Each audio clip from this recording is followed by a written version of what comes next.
integumen.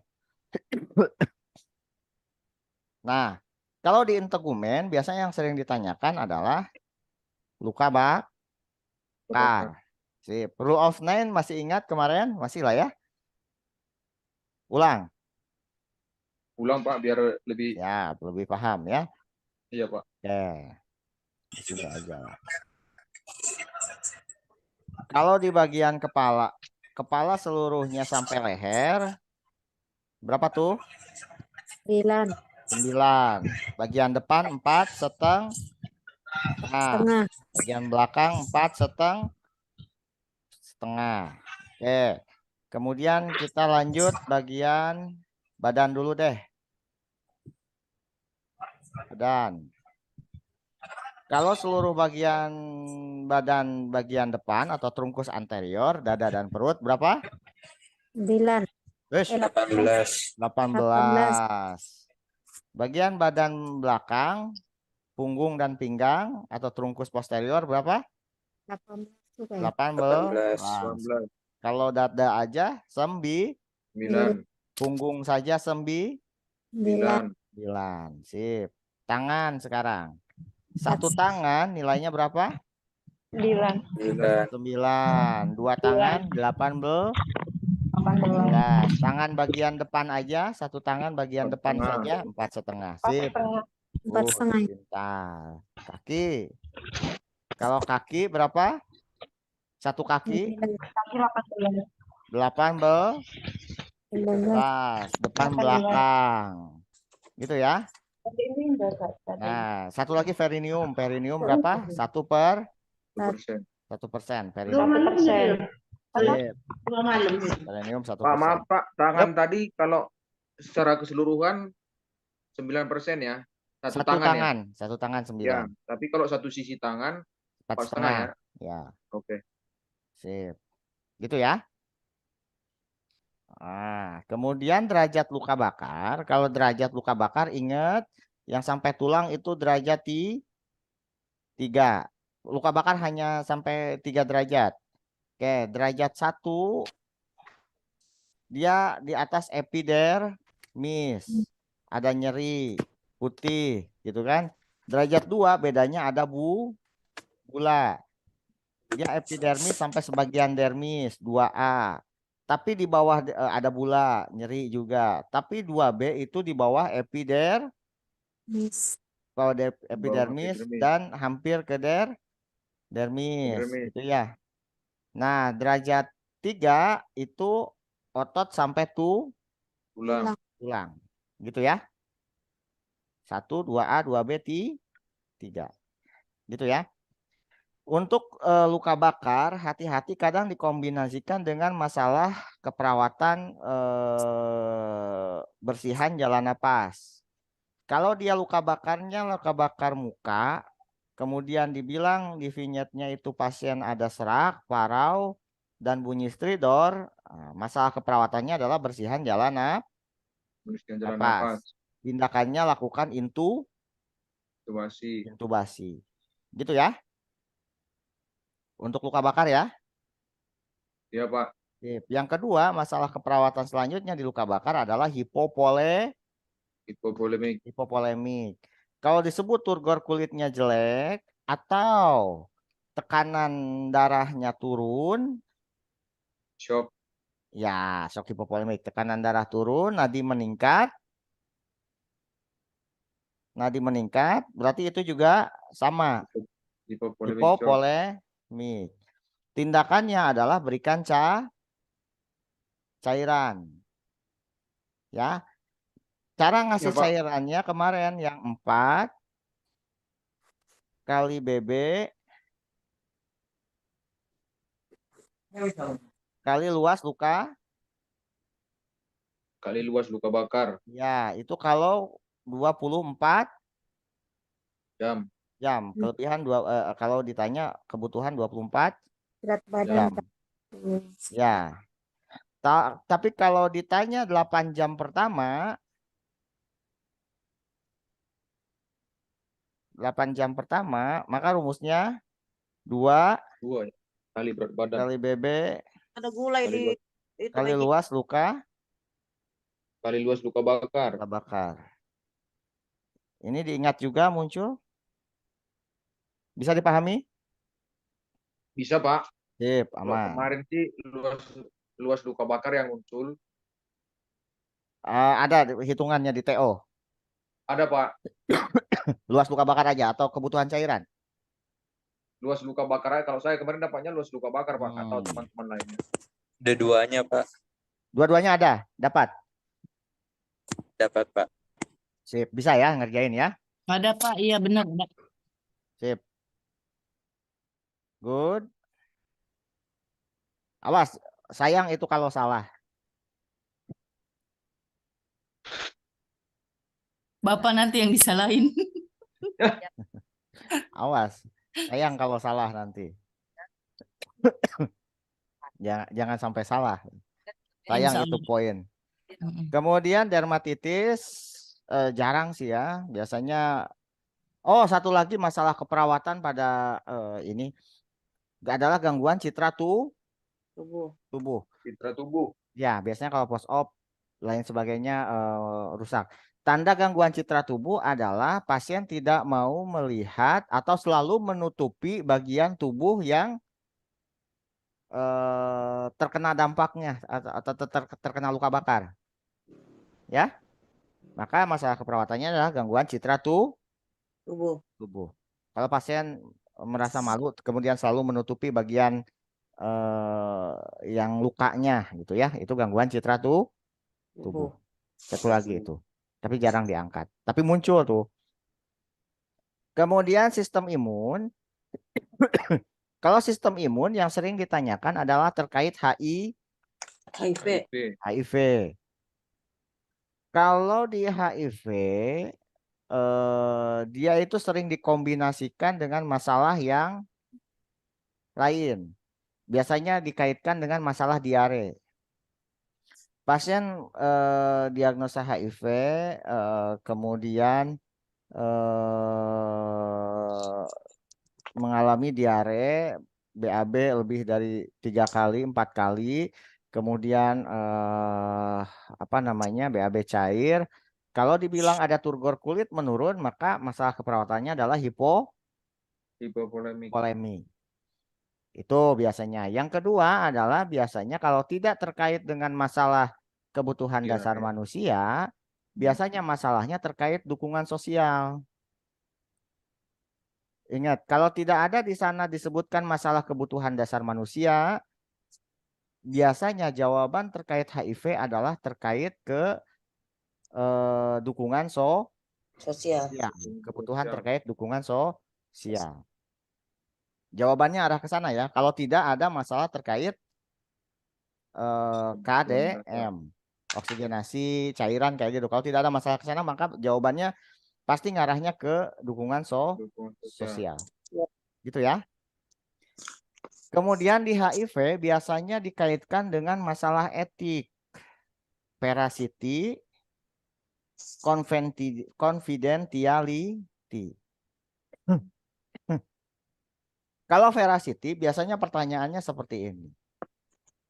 Pasien ingin mengetahui apa hasil labnya, gitu kan? Perawat mengetahui bahwa hasilnya adalah positif. Apa respon perawat? Maka jawabannya adalah Anda harus bersiap terhadap berbagai macam kemungkinan, gitu ya. Nah, kemudian kadang ditanya tes diagnostik untuk HIV, tesnya tes ELISA. Tes ELISA atau CD4. Saya lupa ketinggalan. Terkait tadi positif atau enggak, apa yang harus dites? Tes CD4 atau tes ELISA biasanya yang dijadikan jawaban. Nah, tadi veracity ya. Kemudian confidentiality. Kalau dibilang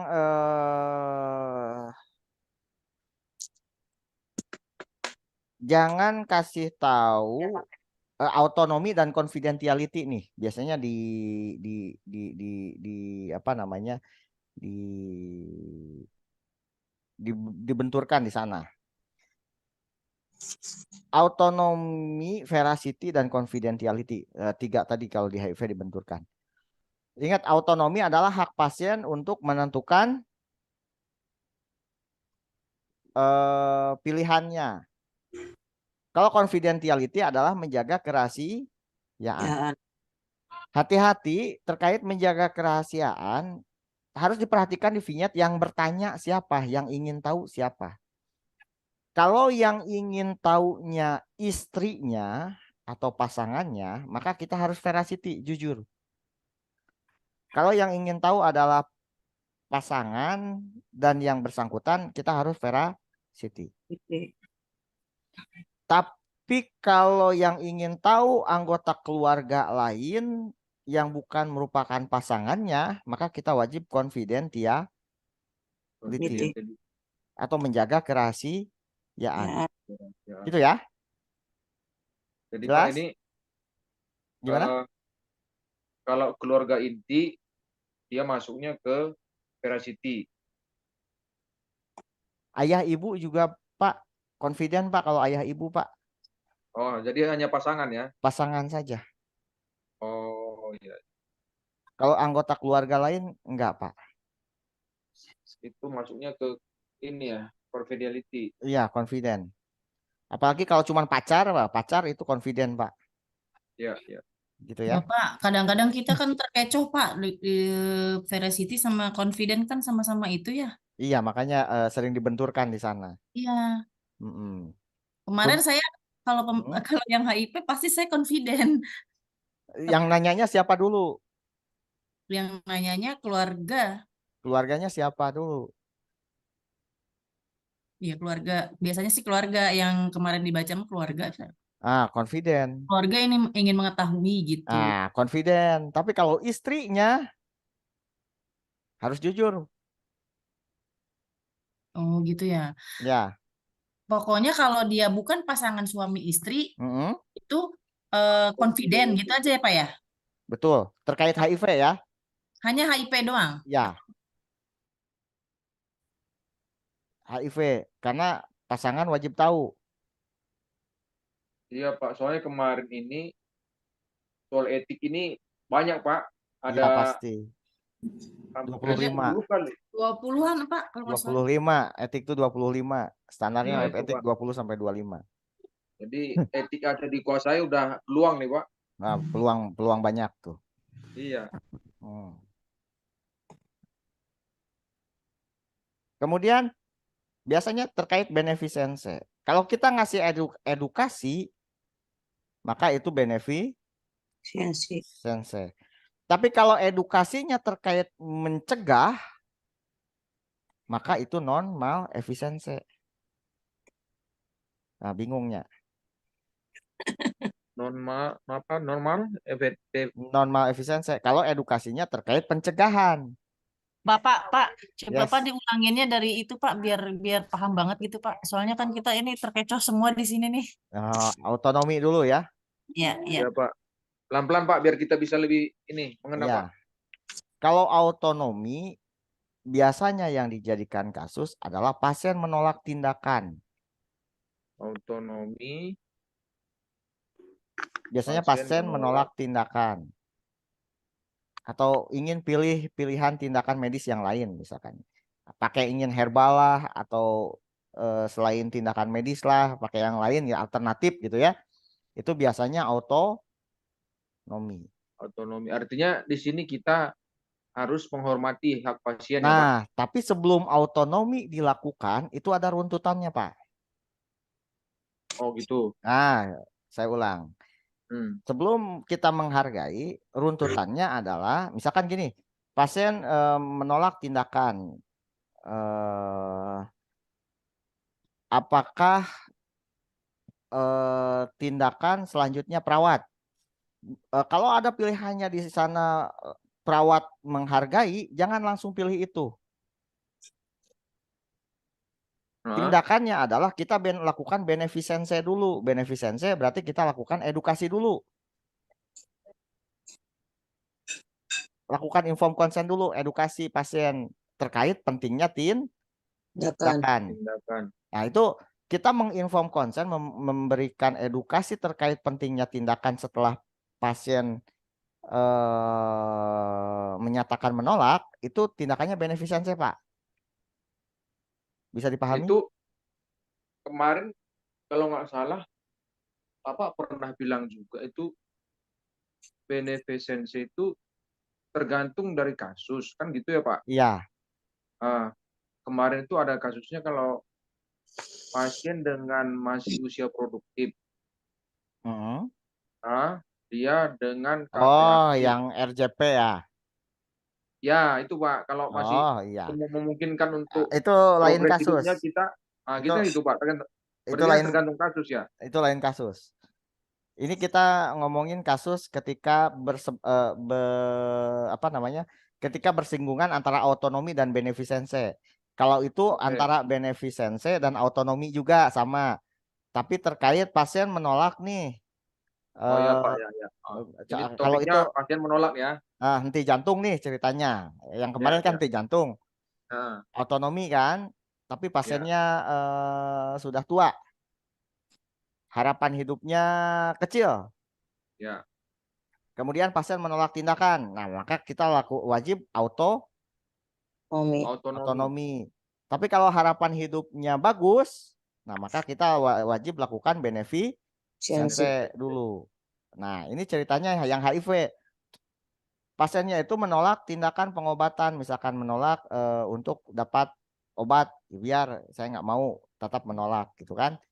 Nah, maka tindakan yang harus dilakukan beneficence-nya adalah kita harus melakukan Kasih. Edukasi. itu beneficence-nya. Gitu kan? Kalau Ya. pasien tetap menolak setelah dikasih tindakan, maka tindakan selanjutnya adalah tanyakan. Tanyakan apakah pasien sudah mengerti terhadap informasi yang sudah diberikan atau belum. Kalau pasien dan keluarga sudah paham, maka jangan langsung hargai dulu aspek legal etiknya dulu. Suruh pasien menandatangani Belum konsen. penolakan tindakan. Nah, baru terakhir kalau pasien sudah menandatangani apa namanya aspek legal etik tadi, baru hargai. Jauh perjalanannya untuk ke menghargainya itu kita harus melakukan beneficence-nya dulu dan legal etiknya. Gitu ya. Pokoknya otonomi biasanya benturannya dengan beneficence. Gitu ya. Nah, kemudian tindakan beneficence biasanya tadi terkait edukasi. Intinya kalau beneficence itu adalah melakukan tindakan yang terbaik. Masalahnya itu sudah muncul.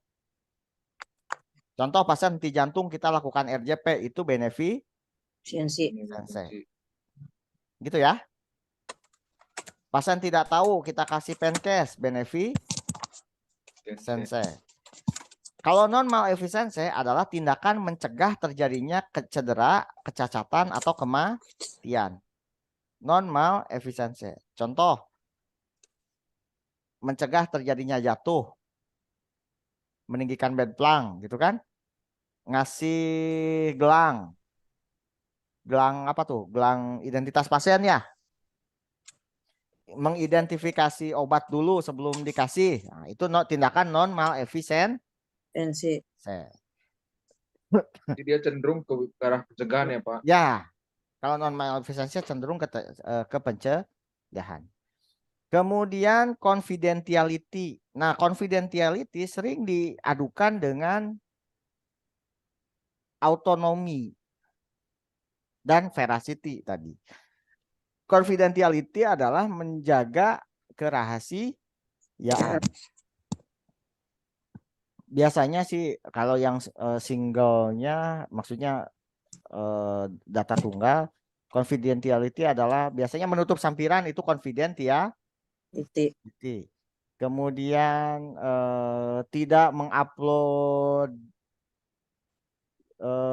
status pasien di Facebook itu confidentiality.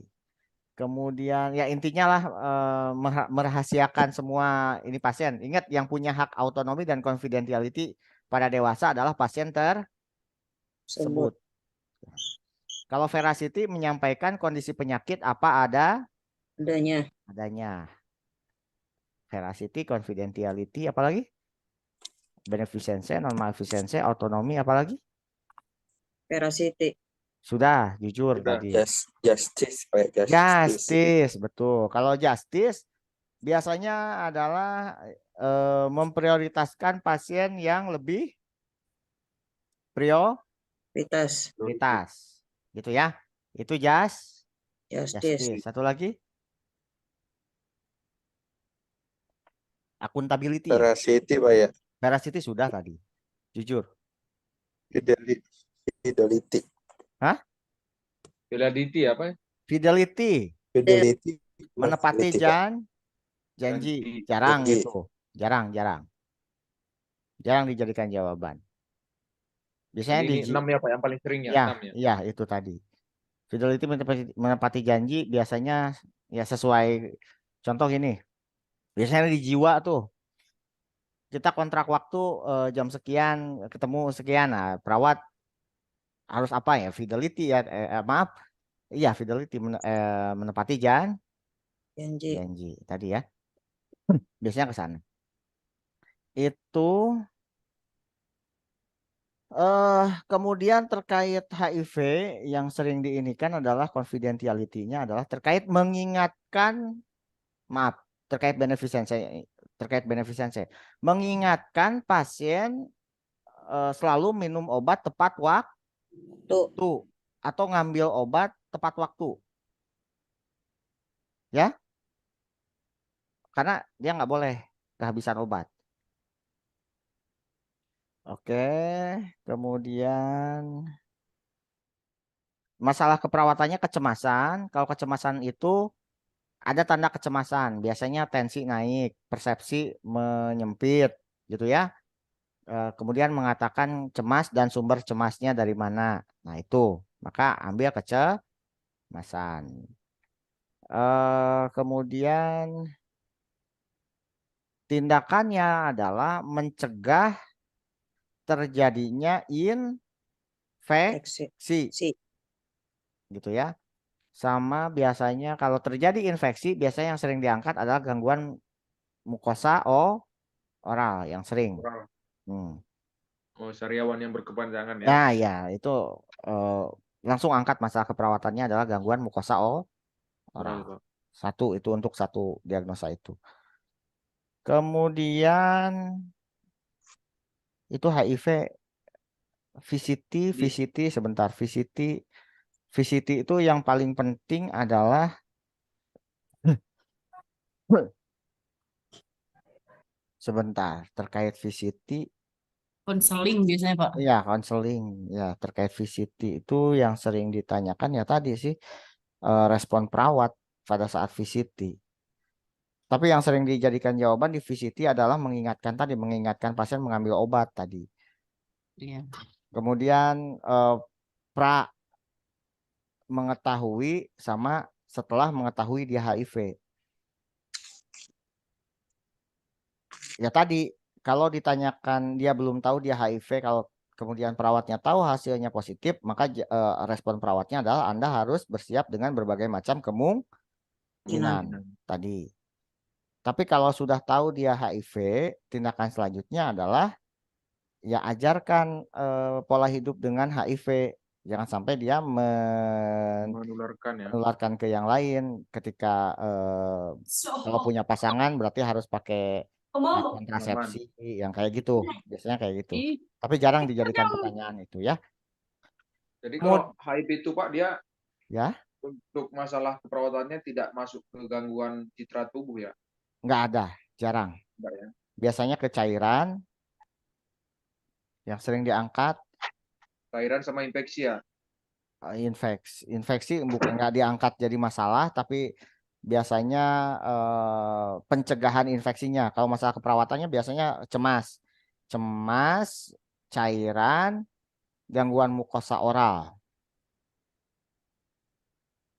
Itu ya.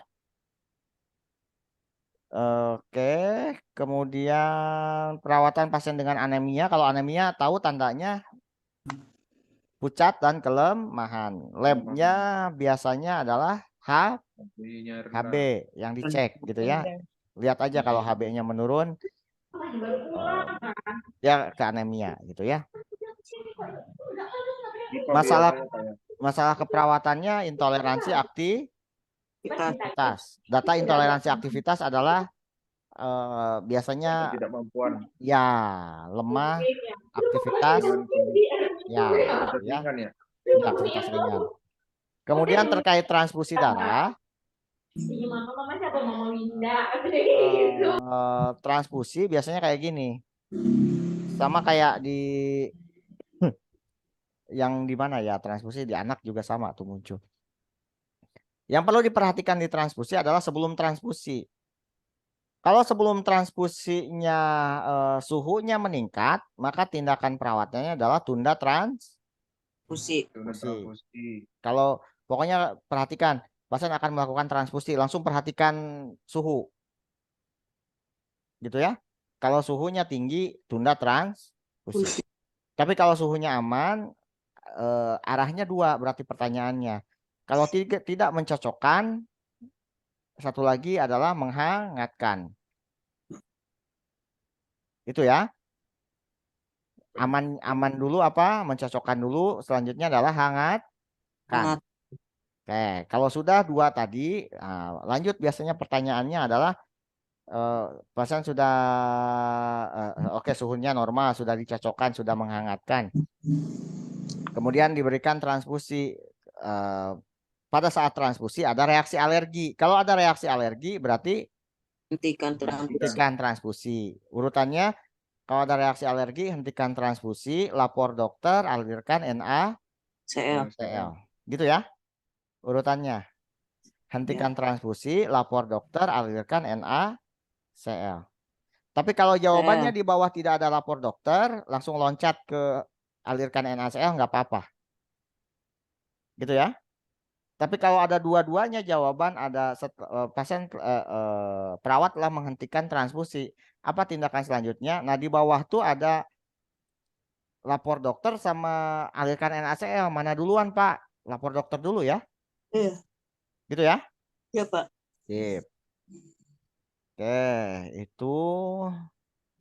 Tapi kalau reaksi alerginya ringan, hanya urtikari doang, maka lambatkan transfusi. Tetesan. Ya, lambatkan transfusi. Kalau alergi Ringan. gitu. Kemudian DHF. Ini sering muncul. Masalah keperawatannya adalah kalau tidak hipertermi datanya tunggal.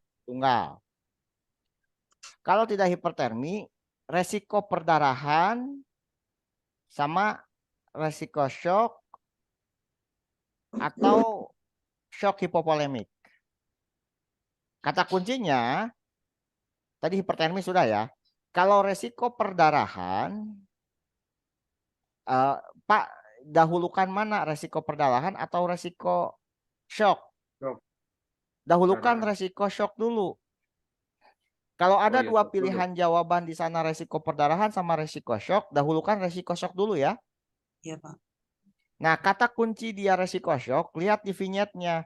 Kalau di vignette-nya dia sudah derajat 3, DHF-nya resiko shock. Kalau DHF-nya tandanya hanya derajat 2, berarti dia resiko perdarahan. Pak, apa derajat 1, 2, 3 pada DHF, Pak, sama derajat 4? Kalau derajat 4 itu sudah bukan resiko shock, tapi sudah shock hipovolemik.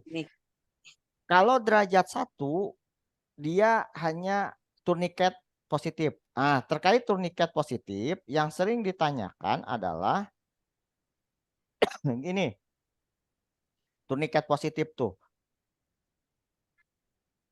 Uji turniket sudah diajarkan, maksudnya sudah saya sampaikan belum? Belum ya? Belum, Pak. Nah, uji turniket yang sering ditanyakan adalah terkait proseduralnya. Prosedural uji turniket itu pertama kita tensi dulu. Yang sering ditanyakan adalah terkait mencari titik tengah. Nah, cara mencari titik tengah adalah sistol ditambah diastol dibagi 2. Kedua. Gitu ya. Iya, Pak. Jadi kalau dibilang perawat sudah melakukan tensi, didapatkan tensi misalkan 120/80. Apa tindakan selanjutnya? Maka jawabannya adalah mencari titik Tengah. tengah. Kalau pertanyaannya berapa titik tengahnya? Nah, berarti tadi sistol tambah diastol bagi 2. 2. Nah, kalau perawat sudah mencari titik tengah, apa tindakan selanjutnya? Nah, tahanan dengan titik tengah tadi. Misalkan 120/80 berarti titik tengahnya berapa? 300 ya.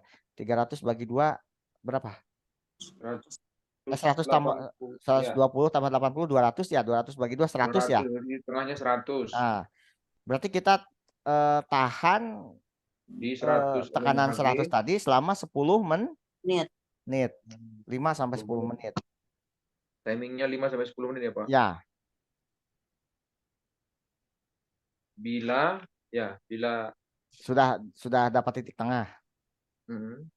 Tahan sampai 5-10 menit di titik tengah 10 tadi. menit, Nah, dikatakan positif kalau dia rampelnya ada bintik di atas 10 bintikan di area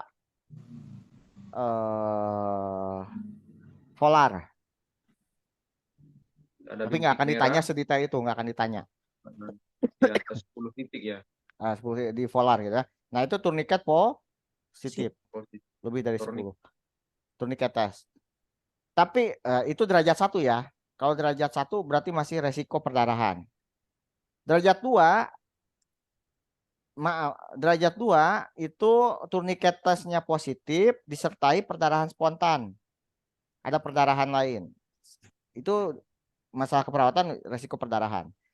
Tapi kalau derajat 2 turniket tes positif, turniket tes positif plus perdarahan spontan. Berarti itu resiko Perdarahan.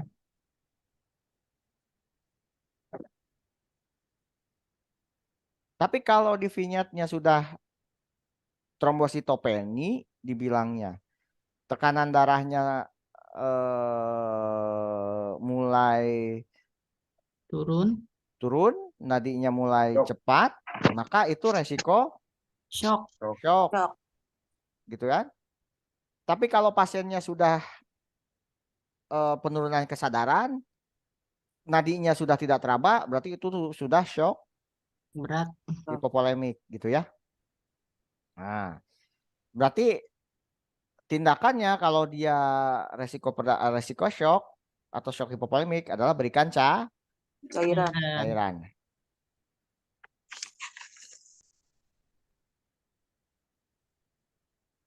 Bisa dipahami untuk DHF? Bisa, Pak. Jadi kalau tidak hipertermi, resiko perdarahan, resiko Shock. gitu ya. 3 macam itu ya, Pak ya? Ya. Biasanya dia ngomongnya trombositopeni. Labnya yang di ini adalah nilai trombosit. Gitu ya. Selain tourniquet test. Oke. Sudah selesai KMB. HIV. Iya, sudah selesai.